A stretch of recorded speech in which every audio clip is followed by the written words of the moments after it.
Good morning to all of you. Excellent ZRM institute के online classes में आप सभी लोगों का स्वागत है। तो आज के इस लेक्चर में आप लोग पढ़ेंगे त्रिकोणमिति के परिचय के बारे में। त्रिकोणमिति का परिचय, introduction of trigonometry, introduction of trigonometry. अब देखिए, सबसे पहले हम लोग त्रिकोणमिति को पढ़ने से पहले हमें ये जानना चाहिए कि त्रिकोणमिति है क्या। सबसे पहली बात ये है त्रिकोणमिति है क्या। और हम सभी लोग त्रिकोणमिति पढ़ लेते हैं और हमको मालूम ही नहीं रहता है कि त्रिकोणमिति है क्या। ठीक, suppose anybody ask you what is trigonometry. किसी ने आपसे पूछा ट्रिग्नोमेट्री क्या है, देन क्या व्हाट्स योर आंसर, बोलो। सबसे पहली बात ये आता है। तो हम सबसे पहले आपको ट्रिग्नोमेट्री के बारे में बताते हैं। ट्रिग्नोमेट्री क्या है। देखिए, जो ट्रिग्नोमेट्री है ये कोई इंडियन शब्द नहीं है। ट्रिग्नोमेट्री शब्द यूनानी शब्द है और अधिकांशतः मोस्टली विज्ञान में जो शब्द पाएंगे वो यूनानी, लैटिन भाषा, ग्रीक भाषा के शब्दों को ही संग्रहित किया गया है सबसे ज्यादा, क्योंकि यूरोपियन कंट्री ही सबसे ज्यादा इसका क्या की है, विज्ञान को आगे ले जाने का काम, डेवलप करने का काम किसने किया, यूरोपियन कंट्री ने किया है। तो ट्रिग्नोमेट्री जो है यूनानी शब्द, कौन सा शब्द, यूनानी शब्द, यहां से ट्रिग्नॉन धन मेट्रॉन से मिलकर बना हुआ है। ट्रिग्नॉन धन मेट्रॉन से मिलकर बना हुआ है और ट्रिग्नॉन का अर्थ है क्या हो गया, त्रिकोण यानी त्रिभुज, और मेट्रॉन का मतलब मैं मापता हूं, मैं मापता हूं या मापता हूं, ऐसा भी ठीक है, मापना हो गया। तो इस प्रकार से जो त्रिकोणमिति है, त्रिकोणमिति शब्द का अर्थ हो गया त्रिभुज का मापन। त्रिभुज का मापन हो गया, यानी त्रिभुज को ही मापना है। इसमें आप त्रिभुजों के बारे में पढ़ते हैं। ठीक, और अब देखिए, इसको पढ़ने से सबसे पहले हम लोगों को फार्मूला मालूम होना चाहिए। क्या मालूम होना चाहिए, फार्मूला मालूम होना चाहिए। और फार्मूला भी मालूम होने से पहले हमको ये मालूम होना चाहिए त्रिकोणमिति में कितनी निष्पत्तियां हैं। तो याद रखें, त्रिकोणमिति में जो है 6 निष्पत्तियां होती हैं। कितनी निष्पत्तियां होती हैं, 6। याद रखें, साइन क्या कहते हैं, साइन, और साइन को हम हिंदी में क्या बोलते हैं, ज्या। क्या बोलते हैं, ज्या बोलते हैं। दूसरा क्या हो गया आपका, कोसाइन, ठीक, जिसको हम कहते हैं कोज्या। और इसका अगला है टेंजेंट, जिसको हम क्या बोलते हैं, स्पर्शज्या, स्पर्शज्या। सेम है, अगला आपका हो गया कोसिकेंड। कोसिकेंड जो होता है ये साइन का जस्ट अपोजिट होता है। साइन का अपोजिट, अपोजिट माने उसका व्युत्क्रम, उल्टा होता है। तो कोसिकेंड को हम बोलते हैं व्युज्या। क्या बोलेंगे, इसको हम बोलेंगे व्युज्या। ठीक है, और उसके बाद अगला हमारा है सेकेंड। सेकेंड को हम क्या बोलेंगे, यहां से देखिए, को स्पर्श है, को यहां से व्यू कोज्या, इसको बोलेंगे व्यू कोज्या, व्यू कोज्या बोलेंगे इसको। हम इसके बाद टेंजेंट का जो अपोजिट होता है जिसको हम कहते हैं कोटेंजेंट। कोटेंजेंट जिसको हम क्या बोलेंगे, को स्पर्शज्या, को स्पर्शज्या। यहां तक समझ में आया। देखिए, आपने देखा साइन को क्या बोलेंगे हिंदी में, ज्या, कोसाइन को कोज्या, टेंजेंट को स्पर्शज्या, और साइन का जस्ट अपोजिट होता है कोसेकेंड, जिसको हम व्युज्या कहते हैं, और कोसाइन का सेकेंड होता है जिसको हम व्यू कोज्या कहते हैं, और टेंजेंट का जो अपोजिट होता है कोटेंजेंट होता है, जिसको हम क्या बोलते हैं, को स्पर्शज्या कहते हैं। यहां तक क्लियर हो गया, कोई कंफ्यूजन किसी को, अब समझ में आ गया ना। आगे फिर हम लोग चलते हैं।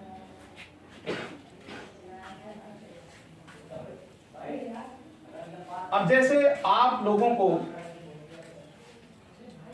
ये देखिए जानना एक बहुत जरूरी इंपॉर्टेंट क्या है, पाइथागोरस का जो है यहाँ पे पाइथागोरस का प्रमेय, पाइथागोरस। और ये पाइथागोरस का प्रमेय का उपयोग बहुत इसमें आता है।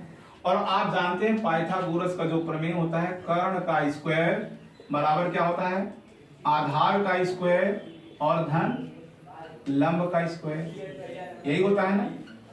अगर मान लीजिए आपको आधार निकालना है तो कौन सा फार्मूला अप्लाई करेंगे। देखिए बहुत से लड़के यहाँ पे गलती हो जाती है। तो इसका देखिए 3 फार्मूला होता है। अगर आपको आधार निकालना है तो आधार का स्क्वायर बराबर हो जाएगा कर्ण का स्क्वायर, और इधर लंब इधर चला आएगा तो माइनस लंब का स्क्वायर हो जाएगा। क्या हो जाएगा, लंब का स्क्वायर हो जाएगा। फिर अगला जो पॉइंट है थर्ड है, यहां से आपको लंब निकालना है तो लंब का स्क्वायर बराबर हो जाएगा कर्ण का स्क्वायर माइनस आधार का स्क्वायर। अब ये अगर तीनों आपको फार्मूले मालूम हैं तो कोई भी ट्रायंगल है या कोई भी ट्रायंगल का भुजा, 2 भुजा दिया है, तीसरी भुजा आप निकाल सकते हैं। 2 भुजा दिया है, तीसरी भुजा निकाल सकते हैं। अथवा किसी भी इन 6 निष्पत्तियों में से कोई भी एक निष्पत्ति का मान दिया हो, शेष निष्पत्तियां निकाल सकते हैं। जैसे अब एक छोटा सा एग्जांपल, जैसे मान लीजिए एक त्रिभुज है और एक त्रिभुज है जिसका आधार कितना है, आधार 3 सेंटीमीटर है और लंब क्या है,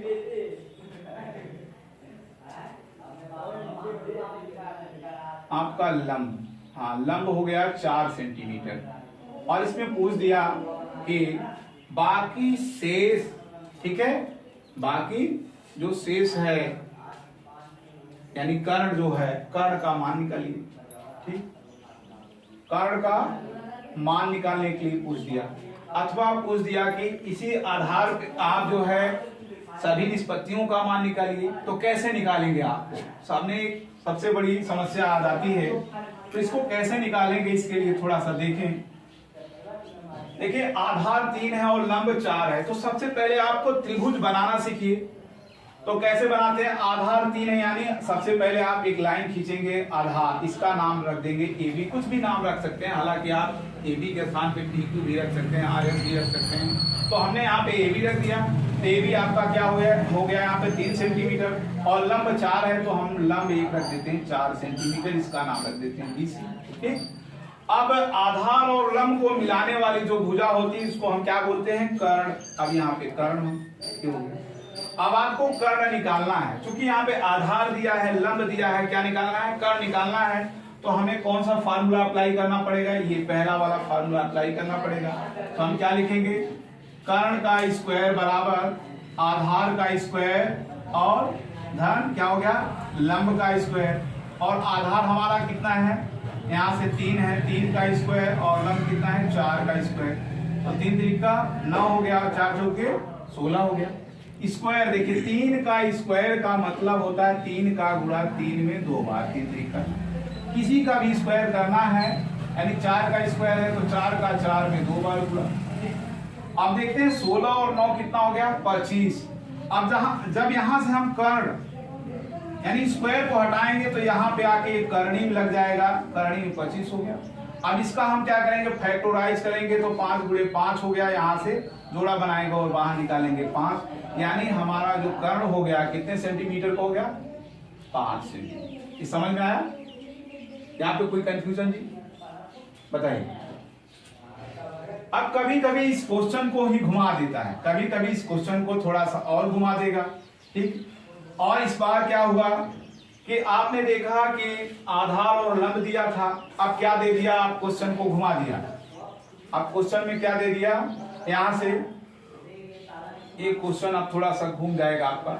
यहाँ पे अब लंब पूछ देगा, आधार 3 है कर्ण 5 है, आधार 3 है कर्ण 5 है, और तब आपको लंब ज्ञात करना पड़ेगा। क्या ज्ञात करना है, लंब ज्ञात करना है। तो आप कौन सा फार्मूला अप्लाई करेंगे, ये देखिए लंब आपको निकालना है तो ये फार्मूला अप्लाई करेंगे। अब इस बार आप क्या करेंगे, यहां से कर्ण जो है कितना 5 है यानी 5 का स्क्वायर, आधार कितना है 3 है, 3 का स्क्वायर लिखेंगे। 5 25 कितना होता है 25 और 3 त्रिका कितना होता है 9 होता है। 25 में से 9 घटाएं कितना होगा 16 हो जाएगा। फिर लंब बराबर क्या हो जाएगा यहाँ से करणी में 16 और करणी में 16, इसका जब फैक्टराइज करेंगे तो 2 गुणे 2 गुणे 2 गुणे 2, 2 दूना 4 दूना 8 दूना 16 आएगा। अब इसमें जोड़ा बनाइए, पेयर बना के निकाल लीजिए, 2 गुणे 2, 2 दूना कितना हो गया 4 हो गया, यानी हमारा लंब कितना हो गया 4 सेंटीमीटर। बात समझ में आया? अब देखिए इसी क्वेश्चन को जो तीसरा 3 ही टाइप से बन सकता है, ये क्वेश्चन जब भी बनेगा 3 ही टाइप से बन सकता है, तो 3 ही टाइप से कैसे बनेगा? अब देखिए इस बार क्या है, आपका आधार ना देकर यहाँ पे लंब दे दिया, ये 4 सेंटीमीटर हो गया, ये भी सेंटीमीटर में है। अब यहाँ पे आधार आपसे पूछ लेगा आधार कितना है, तो अब क्या करना है आपको, निकालना क्या है आधार निकालना है। और ये देखिए नीचे वाली जो भुजा है इसको हम आधार कहते हैं, ठीक। तो हम जानते हैं कि आधार आपको निकालना है और आधार ज्ञात नहीं है, हमने ऐसे ट्रायंगल खींच लिया है, ठीक है। त्रिभुज जिसमें लंब आपका 4 सेंटीमीटर और कर्ण क्या है 5 सेंटीमीटर है, और आधार आपको निकालना है। इस बार जो आपका फार्मूला लगेगा ये सेकेंड वाला लगेगा। अब ये आपको आधार निकालना है, तो कर्ण कितना हो गया यहाँ पे 5 का स्क्वायर और लंब कितना है 4 का स्क्वायर। 5 बचे कितना हो गया 25 और 4 चौके कितना हो गया 16।